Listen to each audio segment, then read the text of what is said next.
नमस्कार प्रेक्षको. आज 25 जून आणि बरोबर 33 वर्षापूर्वी आज भारताने पहिला वर्ल्ड कप जिंकला. कपिल देव यांच्या नेतृत्वाखाली कोणाला असं वाटतही नव्हतं की आपण फायनलला पोचू, परंतु किमया झाली आणि आपण फायनलला पोचलो. आणि आजच्याच दिवशी 33 वर्षापूर्वी कपिल देवच्या मार्गदर्शनाखाली आपण भारताने पहिला वर्ल्ड कप वेस्ट इंडिजला हरवून पहिला वर्ल्ड कप जिंकला. आणि आज आपल्यासमोर आहेत विवेक कुलकर्णी यांच्याशी आम्ही दोघे संवाद साधणार आहोत. नमस्कार. काय आठवणी आहेत त्या 1983च्या, काय सांगाल तुम्ही? सर्वप्रथम मी आमच्या वाचकांना तुमचा परिचय करून देतो. हे माझे अत्यंत जुने मित्र आणि एक उत्कृष्ट व्हॉलीबॉलपटू रोहित खरगे, हे पण पत्रकार आहेत. रोहितजी, मी 10 वर्षाचा होतो आणि तुम्हाला खोटं वाटेल पण वयाच्या 7व्या वर्षापासून क्रिकेटची आवड होती. म्हणजे जसं कळायला लागलं तसं क्रिकेटबद्दल प्रचंड म्हणजे आतून म्हणतात तसं प्रेम होतं. आणि याचं बरंच श्रेय माझ्या वडिलांना जाईल. त्यांनी आमच्यासाठी रेडिओ आणला होता. 60 का 68 रुपयाला रेडिओ होता. पण तेव्हा मी माझ्या मावशीच्या गावी गेलो होतो आणि माझ्यापेक्षा माझा थोरला भाऊ क्रिकेटचा जास्त, त्याला माझ्यापेक्षा म्हणजे तो 4 वर्षांनी मोठा असल्यामुळे त्याला बऱ्यापैकी कळत होतं. तर त्यांनी मला सांगितलं की आज आपला सामना वेस्ट इंडिज विरुद्ध आहे. आणि वेस्ट इंडिज तेव्हा म्हणजे द बॉस असल्यासारखं होतं. क्रिकेटची महासत्ता होती, शब्दशः क्रिकेटची महासत्ता. आणि वेस्ट इंडिज पुढं भारत जिंकू शकतं हा सुद्धा विचार कोणाला, म्हणजे वाघाच्या समोर कोकरू. हो. आणि मला अजून आठवतं, पहाटे 4:30 वाजता आमच्या मावशीच्या मिस्टरांनी रेडिओ लावला आणि त्याच्यात बातमी होती की भारताने वेस्ट इंडिजला 43 धावांनी नमवलं. म्हणजे जल्लोष वगैरे करण्यात इतकं वय नव्हतं, पण भारताने काहीतरी खूप मोठी अविस्मरणीय कामगिरी केली इतकं नक्की कळत होतं. आणि मग दुसऱ्या दिवशी पेपर, तेव्हा आतासारखे टी व्ही नव्हते, प्रेझेंटेशन बघायला मिळत नव्हतं. आणि माझं खेडेगाव होतं, दुसऱ्या गावातून पेपर यायचा. तेव्हा फक्त लोकमतच होतं मराठवाड्यात आणि बीडचे चंपावती की लोकल पत्र, त्याच्यात एवढी काही बातमी येत नसायची. पण रेडिओवर आणि जे तो जल्लोष चालू होता, म्हणजे अक्षरशः हा इतिहास भारताने घडवला होता. शब्दशः एकच म्हणता येईल की भारताने वर्ल्ड कप नाही जिंकला, भारताने इतिहास घडवला होता. त्यावेळी म्हणजे माझी आठवण, तुम्ही त्यावेळी तुमच्या गावात टी व्ही नव्हता, पण माझ्या गावामध्ये टी व्ही होता. आणि आजही आठवतो, ग्रामपंचायतचा टी व्ही होता. आणि सर्व त्यावेळेची सगळी, आम्ही हायस्कूलला होतो आणि सगळी मुलं, तो जल्लोष आम्ही सगळा अनुभवला. आणि त्या काळात आमच्या गावात फटाके फुटले होते. म्हणजे असा तो अनुभव सगळा, फटाके गुलाल असा 1983 साली तो जल्लोष लहान असताना तुम्हाला आठवतो. त्या काळी त्यावेळी वेस्ट इंडिजसारख्या भराढ्य संघाबरोबर कसा टिकावं लागेल आणि काय वाटत होतं, म्हणजे काय सांगाल तुम्ही? नाही, मी तेच म्हटलं ना तुम्हाला की वेस्ट इंडिज म्हणजे क्रिकेटची त्या काळची महासत्ताच होती. Joel Garner, Malcolm Marshall, Viv Richards, स्वतः क्लाइव्ह लाईड, जेब दुजा, म्हणजे मायकेल होल्डिंग, तोफखाने होते, लिटरली तोफखाने. बरं, एकटा रिचर्ड्सच असा होता, सलामीची जगातली सर्वोत्तम जोडी, गॉर्डन ग्रीनिंग आणि डेसमंड हेन्स. तेंडुलकरचा उदय होऊन 7 ते 8 वर्षापर्यंत त्याच्यावर वनडेतले सर्वाधिक विक्रम होते. त्यामुळं म्हणजे भारत त्याच्यामुळे अक्षरशः पालापाचोळाच. त्यामुळे आणि जेव्हा भारत 183 ऑल आऊट झाला, सगळ्यांना म्हणजे जे क्रिकेटप्रेमी होते, तेव्हा तुम्ही जसं नशिबान आहात की तुम्हाला टी व्ही वगैरे बघायला मिळालं, पण आमच्यासारखे खेडेगावातल्या लोकांसाठी रेडिओ लोकांनी बंद केलं. जसे पूर्वी लोक टी व्ही, पाकिस्तानविरुद्ध तेंडुलकर आऊट झाला की टी व्ही बंद करायचे, तसं बऱ्याच लोकांनी झोपून गेले. कारण 60 ओव्हरची मॅच होती आणि इंग्लंडमध्ये मॅच होती, म्हणजे ते मध्यरात्री वगैरे संपणार होती. तेव्हा आजच्या क्रिकेटचं हे नव्हतं. पण जसं मी तुम्हाला म्हटलं की 183 धावात भारतीय संघ गारद झाल्यानंतर जेव्हा रिचर्ड्सनी तोडफोड सुरुवात केली, तेव्हा कोणालाही वाटलं नव्हतं की हाच वेस्ट इंडिज संघ 43 धावाने पराभूत होईल. म्हणजे अगदी लंचपर्यंतच ते जिंकतील, हो, अशीच परिस्थिती होती. कारण त्यांनी, मला वाटतं तुम्हाला सांगतो, 28 बॉलमध्ये 30-35 रन केले होते, त्याच्यात 7 4 होते. त्यात टर्निंग पॉईंट कुठे झाला? टर्निंग पॉईंट म्हणता येईल रिचर्ड्सचा, कपिल देवने घेतलेला झेल. साधारण 70हून अधिक वर्षे आपल्या देशात क्रिकेट खेळलं जाते समजा. आणि रिचर्डच्या आधी आपल्याकडं भारतीय संघातला एकनाथ सोलकर हा जो मुंबईकर खेळाडू होता, तो जगातला गावस्करच्या मते आजही सर्वोत्तम झेल घेणारा म्हणजे क्षेत्ररक्षक होता. रिचर्ड्सनी जेव्हा तोडफोड बॅटिंग सुरू केली, कपिल देव अक्षरशः भांबावून गेला होता. आणि हे मी म्हणत नाही, की कपिल देवने स्वतः वेळोवेळी कबूल केलं. तर यावेळेस महेंद्र परनाथ उपकर्णधार होता. गावस्करने कर्णधार पदाचा राजीनामा दिला होता. तर ते एक ओव्हर सांगायच्या आधी कपिल देवनी मोहिंद्र रामाने सांगितलं की मधी पाजी को तू बॉलिंग दे. आणि त्याच्या आधी मदनलालला ठोकला होता. हा, मदनलालची पण इच्छा होती की बॉल मला पाहिजे. आणि पण कसं होतं की हे बघा, कर्णधार खेळाडूला आपल्यावर किती विश्वास असला तरी कर्णधाराला असावं लागतं. आणि मदनलालचं पण त्या क्षणी मन द्वंद्व होणं गैर नव्हतं, कारण त्याला रिचर्ड्सने ठोकलं होतं. रिचर्ड्स त्या मूडमध्ये होता की त्याच्यापुढे कुठल्याही गोलंदाजी त्यांनी ठिकऱ्याच उडवल्या असत्या. त्यामुळे मदनलालला बॉलिंग देताना कपिलने काळजावर दगड ठेवला म्हणा किंवा ऐतिहासिक निर्णय घेतला. कधी कधी तुमच्यावर नियती प्रसन्न होते. त्या क्षणी नियती कपिल देववर मदनलालवर प्रसन्न झाली. रिचर्डचा तुम्हाला सांगतो जी बेदरकारपणा नडला, म्हणजे आजच्या पिढीला रिचर्ड्स कदाचित आठवणार नाही, पण मी असं सांगू शकतो की वैभव सूर्यवंशी आता ज्या पद्धतीत खेळतो त्याच पद्धतीत तो बॉलरचं नाव बघत नव्हता. तो फक्त बॉल बघायचा आणि ठोकायचा. आणि त्याचं म्हणजे मी क्रिकेटबद्दल इतकं प्रेम असल्यामुळे मी क्रिकेटचे अनेक लेख शोधू वाचले आहेत की रिचर्ड्स म्हणायचं की बॉलरवर प्रतिआक्रमण करणं हाच बॉलरला खच्चीकरण करण्याचा उत्तम मार्ग होता.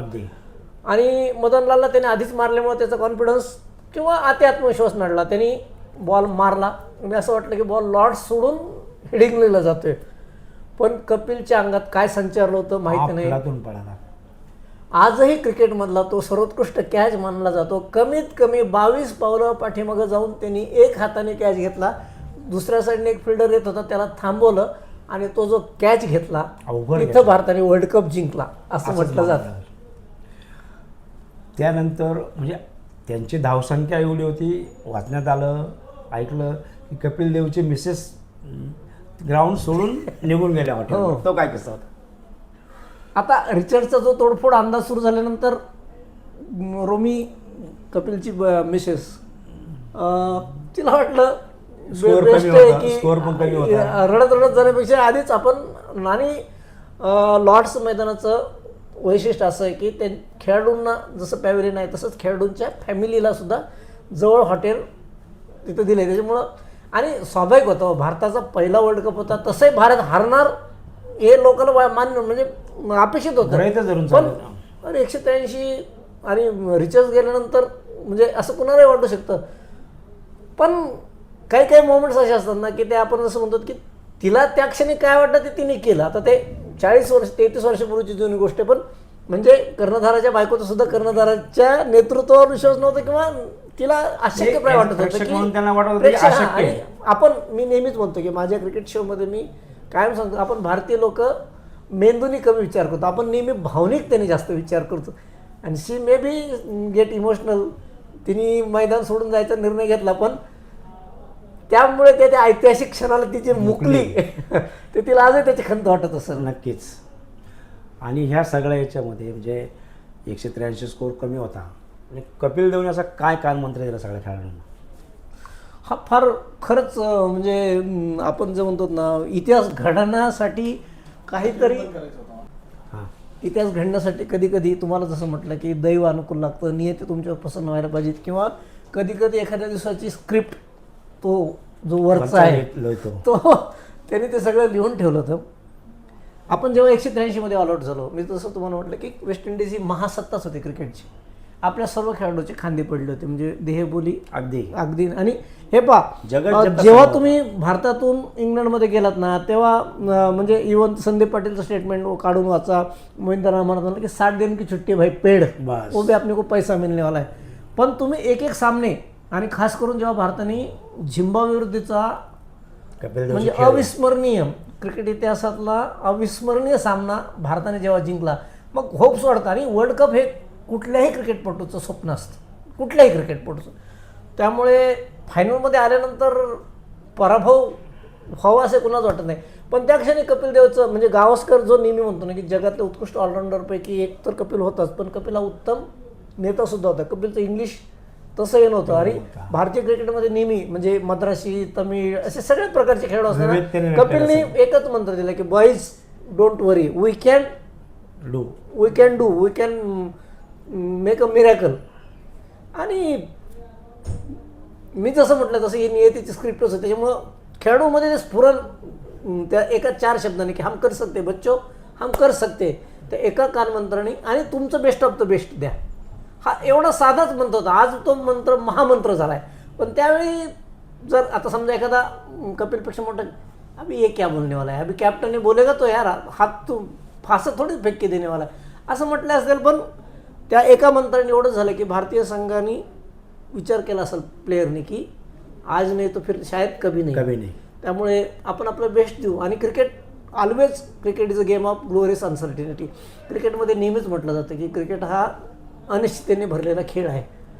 त्यामुळे भारतीय संघातल्या खेळाडूंनी कपिलच्या त्या मंत्राला म्हणा किंवा कर्णधारपदाच्या आदेशाला आपले 100% दिले. आणि त्यानंतर घडलं ते 33 वर्षानंतर आजही तो चमत्कारच म्हणला जातोय. त्यावेळेचं क्रिकेट आणि आत्ताचं क्रिकेट काय फरक वाटतो? प्रचंड फरक झाला आहे.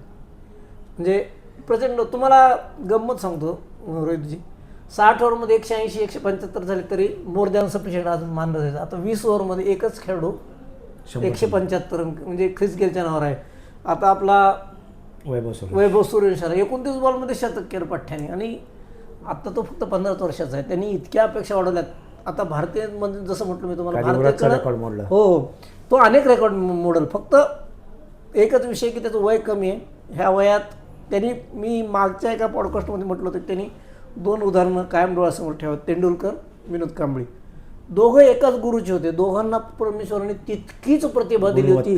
किंबहुना विनोद कांबळीला तेंडुलकरपेक्षा जास्तच प्रतिभा होती नॅचरल. पण तेंडुलकर संस्कार आणि शिस्त यामुळे भारतरत्न झाला.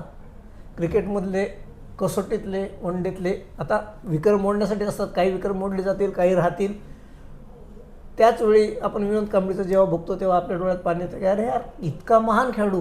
तुम्हाला सांगतो, शेन वॉर्नची जेव्हा जगभर दहशत पसरली होती, शेन वॉर्नला मुंबईच्या वानखेडेवर सर्वात प्रथम सिद्धूने ठोकल्यानंतर 22 रन विनोद कांबळीने काढले होते. तेव्हा लिटरली शेन वॉर्न सैरभैर झाला होता. पण तेच की त्यांनी आपल्या गुणवत्तेला शिस्त न लावल्यामुळं, म्हणून वैभव सूर्यवंशीचं विषांतर नको व्हायला की वैभव सूर्यवंशीनी, आणि मला खात्री आहे की परमेश्वराने त्यालाही असा, आपण जसं म्हणतो ना की नाही, आपण कधी कधी असं म्हणतो ना की जसं याला घडवण्यासाठी देवाने थोडा वेळ घेतला, तसं वैभव सूर्यवंशीला परमेश्वराने घडवून भारतात पाठवलं. आपण खरंच नशिबान आहेत की ह्या मुलाकडून आपल्याला क्रिकेटच्या 2 फॉर्मॅटमध्ये ॲटलिस्ट एकदिवसीय आणि T20मध्ये मला खात्री आहे की बरेचसे विक्रम तो मोडणार आहे. पण जसं मी तुम्हाला म्हटलं की, आणि ती विषय तिथंच होतं की पूर्वीचं क्रिकेट म्हणजे थोडं जेंटलमन गेम तर होताच, पण त्याच्यात आक्रमकपणा कमी होता. आता कसं झालं, प्रेक्षकांचा डिमांड आहे, आयोजकांची तशीच इच्छा असते, IPLचा इम्पॅक्ट आहे. आणि मुळात तुम्हाला सांगतो, तुम्हीच सांगा मला, आता एखाद्या महत्त्वाच्या सामन्यात एखाद्या प्लेअरने 100 चेंडू 60 धावा केल्या तर तुम्हाला आवडणार नाही तो खेळ. भले ते संघासाठी उपयुक्त असू शकतं, आवडायचं तेव्हा तसंच व्हायचं. ते रविशास्त्रीचं काय असायचं, 100मध्ये 30-40 धावा. बरं, त्याच्यानंतर आपण जो बेन्सन अँड हेजेस कप जिंकला त्याच्यात खरा सामना म्हणजे मालिकावीर श्रीकांत ठरला असता. पण याचा अष्टपैलू तो कामाला नाही. आता ह्या फॉर्मॅटमध्ये जसं तुम्ही विचारले की आता अष्टपैलू लोकांचं जास्त काळ आहे. त्याच्यामुळं तुम्हाला फक्त फलंदाजी किंवा फक्त गोलंदाजी जीवावर संघात स्थान टिकवणं अवघड आहे. त्याच्यामुळे तुम्हाला आयदर बॅट्समन असाल तर उत्कृष्ट क्षेत्ररक्षक असायला हवं, बॉलर असाल तर बऱ्यापैकी बॅटिंग करता यायला पाहिजे. ओव्हरऑल तुम्हाला संघासाठी तुमचं 100%हून अधिक योगदान देता आलं तर आणि इथून पुढं कदाचित कसोटी क्रिकेट कमी होत जाईल. पण मी तुम्हाला सांगतो, माझ्यासाठी आजही कसोटी क्रिकेट माझा श्वास आहे. म्हणजे माझं कसोटी क्रिकेटवर जसं तुम्ही म्हणाल माधुरी दीक्षित की मधुबाला, माझ्यासाठी मधुबाला तर माझ्या जन्माच्या आधी गेली, पण आजही मला मधुबाला म्हणलं की असं म्हणतो ना पहिलं प्रेम, म्हणजे ती आता आपल्या आईच्या आजीच्या वयाची असेल पण तरी अभिनेत्यात तिची जी म्हणजे तिचं सौंदर्य, तिचा अभिनय, तसं माझ्यासाठी कसोटी सर्वोत्तम आहे. पण क्रिकेट नक्कीच बदलते आणि बदल तर काळाची गरज असली तरी क्रिकेट लोकांना आवडतं. त्याच्यामुळं आता पूर्ण क्रिकेट बदललेलं आहे, याचाच कुठंतरी फायदा महिला क्रिकेटला झाला. नक्कीच झाला. किती लोकांची नावं माहीत होते तुम्हाला? आज बघा, दीप्ती शर्मा, तुमची शेफाली वर्मा, आपली स्मृती मानधना, हरमन कौर, आणि सर कौतुक आहे या मुलींचं. यांनी सुद्धा वर्ल्ड कप जिंकून दिला ना भारतीय संघाला. 33 वर्षानंतर जेव्हा वर्ल्ड कप जिंकत या मुलींनी वर्ल्ड कप जिंकून दिला. बरं, त्यांनी आफ्रिकेला हरवलं होतं. एक वेळ अशी आली होती की वर्ल्ड कप गेला असं. ती जी वॉलक्राफ्ट काय नाव आहे, ते नाव त्यांचे आपल्याला म्हणजे दुर्दैवाने मला तुफान खेळत होती. म्हणजे तो कॅच या चॅनलच्या माध्यमातून किंवा या शोच्या आजच्या एपिसोडच्या माध्यमातून सांगतो की क्रिकेटबद्दल मला आता अनेक लोक सांगतात की विवेकजी तुम्ही महिला क्रिकेटवर पण लिहा. पण मी तुम्हाला सांगतो की मला भारतीय खेळाडूंचे सगळे नाव माहीत असले तरी मला इतर क्रिकेट देशाच्या खेळाडूंची नावे माहीत नाहीत. म्हणून कदाचित त्यांना ते लाईमलाईट मिळत नाही, पण ते डेफिनेटली डिझर्व. त्यांना त्या लाईमलाईटचा हक्क आहे, कारण त्यासुद्धा देशासाठीच खेळतात. त्यामुळे आणि या वर्ल्ड कपमधून त्यांनी दाखवून दिलंय. हो, त्यांची ताकद त्यांनी दाखवून दिली. आता ह्या सगळ्या याच्यातून आपण पिंपरी चिंचवड शहरात आहोत. ह्या शहराच्या क्रीडाविषयी तुम्ही काय किंवा क्रिकेटविषयी तुम्ही काय सांगाल? आपल्या काय अकॅडमी आहे, Dilip Venkataraman academy, one of the best academy, जिथं आपला ऋतुराज गायकवाड घडला. म्हणजे आणि मी सांगू का, अत्यंत टॅलेंटेड खेळाडू आहे. त्याच्यात नैसर्गिक गुणवत्ता आहेच, पण त्याच्यात नेतृत्व क्षमता आहे. लक्षात घ्या, महेंद्रसिंग धोनीने जेव्हा आज रवींद्र जडेजा त्याचा म्हणजे अत्यंत जवळचा मानला जातो, तरी पण त्यांनी कर्णधार पदासाठी त्याची निवड त्या म्हणजे फ्रँचायझीला निवड केली. आणि अभिमान वाटतो ना जेव्हा आपल्या शहरातला. आता जसं मी तुम्हाला सांगतो, काल समर्थ चित्रपटाचं पोस्टर अनावर होतं. आपल्या पिंपरी चिंचवडमधला पुष्कराज चिरपुटकर हा मुलगा, म्हणजे मी 2007 पासून त्याला पाहिलं. जेव्हा ते एवढ्या मोठ्या पोस्टरवर तो पाहिला, तर त्या एवढ्या मोठ्या पोस्टरवर आपल्या शहरातला मुलगा दिसतो. आणि मी तुम्हाला सांगतो की आंतरराष्ट्रीय स्तरावर ऋतुराजला जर राजकारण नाही झालं तर क्रिकेट समितीत राजकारण अगदी म्हणजे अटळ आहे, अटळ. Mohinder Amarnath bunch of the jokers म्हणायचं कायम. आणि अर्थात मी तुम्हाला सांगतो 130 कोटी लोकसंख्येचा देश आहे, त्याच्यात कमीत कमी 10% जरी म्हणलं तर 13 आणि फक्त 11 ते 15 खेळाडू खेळायचे असतात. पण ऋतुराजवर भरपूर अपेक्षा. मला तरी एक क्रिकेटप्रेमी, मी काही स्वतःला क्रिकेट समीक्षक किंवा क्रिकेट पंडित म्हणत नाही आणि यात कुठला मोठेपणा नाही, हे सत्यच आहे. माझं क्रिकेटवर तुमची इतकं निश्चित प्रेम आहे आणि मी क्रिकेटबद्दल खूप वाचलं आणि एकंदरीत त्याच्या खेळाबद्दल जेव्हा जेव्हा मी बघतो ना की मला असं वाटतं की इस बंदे में वाकई दम आहे. त्याला फक्त संधी. आणि अशा वेळी तुम्हाला गांगुली नेहमी आठवतो. गांगुलीला खूप खेळाडू म्हणजे तुमचा धोनी कसं सांगतो मी, युवराज सिंग, वीरेंद्र सेहवाग. धोनीच्या बाबतीत कसं सांगतो की धोनी टीम मध्ये नव्हता, परंतु गांगुलीने त्याला जमशेदपूर मध्ये जाऊन पाहिलं. धोनीला माहित नव्हतं आणि त्याला संधी दे त्याला खेळवलं वनडेला. गांगुली दादाच्या असे खूप खेळाडू. सेहवाग बाबत आहे, सेहवागला त्यांनी सांगितलं होतं की तेव्हा तेंडुलकर, गांगुली आणि यांच्यात चाललं होतं की सलामी लुकून खेळायचं, कारण परफॉर्मन्स हवे तसे होत नव्हते. सेहवाग म्हणजे 6-7 नंबर व्हायचा. तर सेहवाग म्हणला की मी नाही खेळणार. म्हणजे गांगुली म्हणला तू 15 मॅच भी फेल हुआ ना चलेगा तो मैं तेरे साथ हूँ, तेरे को मैं 15 मॅच तक बाहर नहीं निकालेगा. तसा कर्णधार किंवा तसा निवड समितीने जर ऋतुराजवर भरोसा ठेवला ना तर पुढचे काही वर्ष तो भारताला नक्कीच अविस्मरणीय क्षण क्रिकेटमध्ये आणून देईल. तुम्हाला शेवटचा प्रश्न. म्हणजे पूर्वी हे सगळे 15-16 खेळाडू भारतातून निवडायचे, म्हणजे दक्षिण साऊथ सगळं कोटा. त्यावेळी निवडणं फार जिकरीच असं, खेळाडूंना संधी मिळणं फार जिकरीच होतं. परंतु आत्ता म्हणजे वैभव सूर्यवंशीसारखा खेळाडू असो, कोहलीसारखा, IPLचा किती फायदा झाला? IPLचा भरपूर फायदा होतो ना. नक्कीच होतं, कारण IPLने व्यासपीठ म्हणून दिलं. पूर्वी काय व्हायचं, रणजीत तेवढं नसायचं ना त्यात. म्हणजे मी तर आता जसं मध्ये रोहित शर्मा आणि विराट कोहली जेव्हा परफॉर्मन्स देत नव्हते तेव्हा दिलीप वेंग सरकारपासून ते सर्वांनी म्हणलं होतं की यांनी जाऊन रणजीमध्ये खेळावं. जसं इंग्लंडमध्ये तुम्हाला सांगू तर आत्ता रिसेंटली घडलं बेन स्टोकला टीममधून बाहेर काढलं. कारण काही असू दे, आपल्याला तो विषय लांबवायचा नाही, कारण आपल्या प्रेक्षकांचा आपण जास्त अंत नाही बघणार. पण त्याने तो कर्णधारमधून बाहेर केल्यानंतर तो सशिक्षित सामना खेळून आला. म्हणजे पण IPLमध्ये कसं झालं आहे, 11 खेळाडूंच्या टीम अनेक झाल्यात आणि त्याच्यात भारतीय खेळाडूला मॅक्सिमम संधी मिळते. आणि बघा ना, रवींद्र जडेजा IPLचे देणे, तुमचा कुलदीप यादव IPLचे देणे, कितीतरी लोक मिळाले IPLमधून. बुमराह कुठून आला, बुमराहसुद्धा IPLचीच देण आहे. त्यामुळे IPLचा भारतीय क्रिकेटला खूप फायदा होतोय. कारण अशा नवीन खेळाडूंना संधी जी मिळते, IPL रिंकू सिंग असेल तर आत्ताचा वैभव सुरेश, तिच्या वडिलांनी तर अगदी शेती विकून त्याला हे केलं आणि त्यांनी इतिहास घडवला, सगळ्यांनी पाहिलं.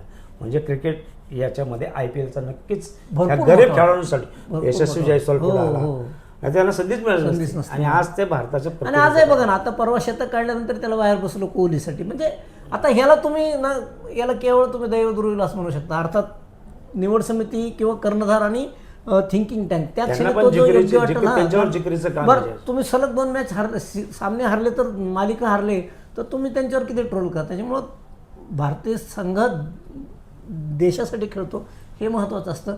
पण ओव्हरऑल आंतरराष्ट्रीय क्रिकेटला भारतीयसाठी IPLचा भरपूर फायदा होतो, हे निर्वाद सत्य आहे. हा आजचा वर्ल्ड कप 33 वर्षापूर्वी आपण जिंकला, तो आजचा क्षण. आणि असेच भाग घेऊन आम्ही पुन्हा तुमच्या भेटीला येत राहू. नमस्कार, धन्यवाद. मस्त झाला.